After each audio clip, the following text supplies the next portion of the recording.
Magandang umaga sa ating lahat. Ngayon ay dito tayo upang magtanong kay Pastor Jordan patungkol sa mga apostol. Okay, Pastor Jordan, tanong ko po na totoo ba na meron pang mga apostol sa panahon natin ngayon o wala na? Sa madaling sagot, ang title ng pagiging apostol ay wala na sa panahon natin ngayon, pero yung gawain ng mga apostol ay nagpapatuloy. Una, dapat maunawaan natin kung ano ba yung requirements ng pagiging apostol.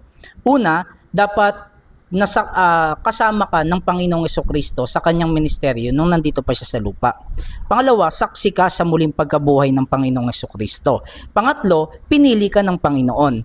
So sa unang requirement pa lang, walang tao na nakasama ang Panginoong Jesucristo dahil 2,000 taong mahigit na lumipas nung si Jesus Christ ay nagkatawang tao. So ibig sabihin, sa unang requirement pa lang, wala nang makakapasa para ang tao ay maging apostol. Ngayon, maraming mga tao na tinatawag nila ang kanilang sariling apostol or ino-ordain sila bilang apostol sa mga simbahan, pero ang katotohanan, wala na talagang apostol.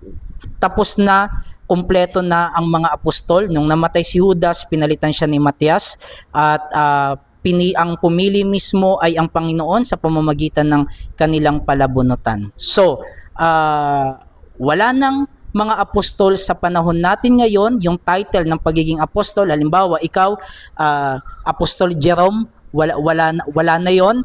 Pero yung gawain ng apostol, katulad ng paghahayag ng ebanghelyo, pwede mo pa ring gawin yung bagay na yon. Pero yung tawagin kang apostol, wala na sa panahon natin yun. Yun guys, sana nalinawan kayo sa sagot ni Pastor Jordan. Maraming salamat and God bless.